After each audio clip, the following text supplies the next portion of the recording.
Hello student, आज हम उपयोगिता का अर्थ एवं विशेषताओं के बारे में अध्ययन करेंगे। उपयोगिता का अर्थ। अर्थशास्त्र में उपयोगिता शब्द का अभिप्राय किसी पदार्थ की उपभोग से मिलने वाली संतुष्टि से है। अर्थात उपयोगिता किसी वस्तु की वह शक्ति है जो किसी व्यक्ति की आवश्यकता को पूरा करती है। उदाहरण के लिए, यदि हम एक स्थान से दूसरे स्थान पर कहीं जा रहे हैं, कहीं हमें जाना है और वहाँ जाने के लिए हमारी आवश्यकता है, हमें वहाँ पहुँचना है उस स्थान पर। और वहाँ पहुँचने के लिए हमारी जो व्हीकल्स है, हमारा जो वाहन है, वह हमें उस स्थान से उस दूसरे स्थान तक पहुँचाता है।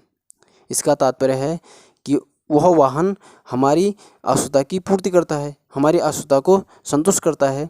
वह संतुष्ट करने की क्षमता जो उस वस्तु में है, वह क्या है? वह उस वस्तु की उपयोगिता है। उपयोगिता की उपस्थिति। जब किसी वस्तु में आवश्यकता संतुष्ट करने की शक्ति होती है तो उसमें उपयोगिता होती है, भले ही वह वस्तु उपभोक्ता को उससे नुकसान क्यों न हो रहा हो। जैसे नशीले पदार्थों को सामान्य ढंग से अनुपयोगी माना जाता है, परंतु अर्थशास्त्र की भाषा में ये उपयोगिता रखते हैं क्योंकि ये उपभोक्ता की आवश्यकताओं की संतुष्टि करते हैं। अर्थात अर्थशास्त्र में यदि कोई वस्तु नुकसानदायक है लेकिन फिर भी वह वस्तु किसी व्यक्ति के लिए उपयोगी हो सकती है। उदाहरण के लिए शराब। यदि शराबी शराब पीता है तो शराबी शराब पीने के बाद शराबी को उससे संतुष्टि मिलती है। इसका तात्पर्य है कि शराब में उपयोगिता निहित है। प्रोफेसर वाघ के अनुसार उपयोगिता की परिभाषा इस प्रकार है कि अर्थशास्त्री के लिए उपयोगिता आवश्यकताओं को संतुष्ट करने की क्षमता है। एडवर्ड नेविन के अनुसार अर्थशास्त्र में उपयोगिता का अर्थ उस संतुष्टि या आनंद या लाभ से है जो किसी व्यक्ति को धन या संपत्ति के उपभोग से प्राप्त होता है। उपयोगिता की विशेषताएं। उपयोगिता एक सापेक्षिक शब्द है, अर्थात उपयोगिता की हम तुलना कर सकते हैं।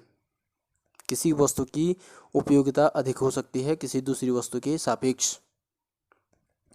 नंबर दूसरा, उपयोगिता का कोई भौतिक रूप नहीं, अर्थात जो उपयोगिता है वह एक मानसिक अवस्था है, उसका कोई भौतिक रूप नहीं है। किसी वस्तु की उपयोगिता किसी व्यक्ति के लिए अलग और दूसरे व्यक्ति के लिए अलग हो सकती है क्योंकि दोनों की मानसिक स्थिति अलग अलग होती है।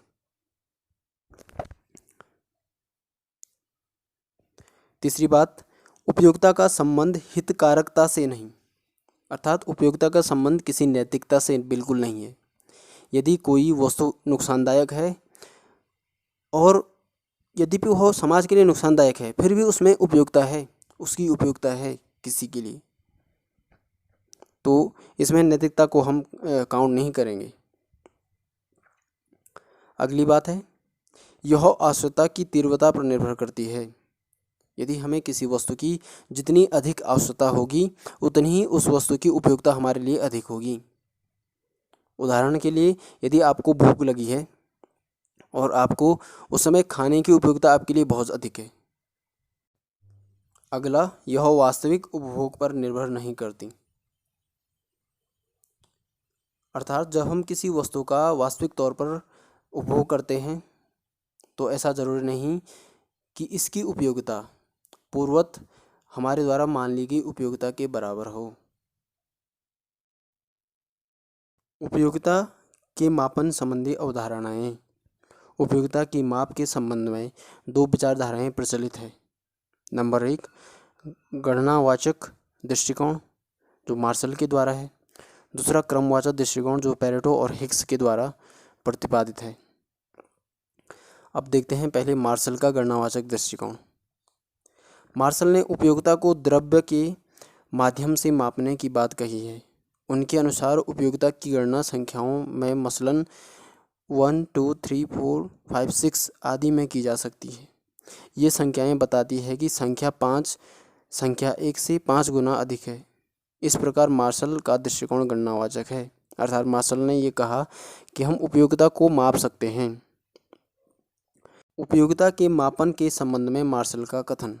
उपयोगिता को द्रव्य के पैमाने से मापने के संदर्भ में मार्शल ने कहा है कि किसी वस्तु की इकाई के उपभोग से वंचित रहने की अपेक्षा उस वस्तु की इकाई के लिए जितना मूल्य देने की तत्परता रहती है, वही उस वस्तु से प्राप्त होने वाली उपयोगिता का मौद्रिक माप है। मार्शल के कथन से स्पष्ट है कि व्यक्ति जिस वस्तु के उपभोग के लिए जितना अधिक द्रव्य देने की तत्परता रखता है, उसे उस वस्तु की उतनी ही अधिक उपयोगिता मिलेगी। अर्थात मार्शल के अनुसार किसी वस्तु की उपयोगिता को हम मुद्रा के रूप में माप सकते हैं। अगर कोई व्यक्ति किसी वस्तु को प्राप्त करने के लिए कितनी मुद्रा की मात्रा देने को तैयार है, वह उस वस्तु की उपयोगिता है। गणनावाचक मापन के दो दृष्टिकोण।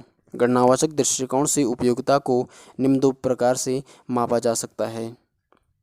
नंबर 1, मुद्रा के रूप में माप। एक उपभोक्ता एक अंडे के लिए 1 रुपया देता है, तो उसके लिए अंडे की उपयोगिता 1 रुपये के बराबर होगी। इस प्रकार उपयोगिता का मापन गणनावाचक है।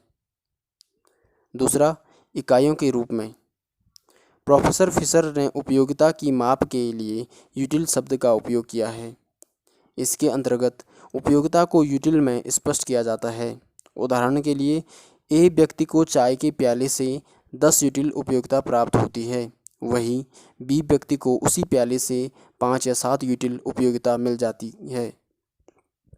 इस प्रकार उपयोगिता को संख्यात्मक रूप में गिना जा सकता है, ये जोड़ा या घटाया जा सकता है, आपस में तुलना भी की जा सकती है। आशा करता हूँ कि आप इसको बहुत अच्छे तरीके से समझ गए होंगे। वीडियो देखने के लिए बहुत बहुत धन्यवाद।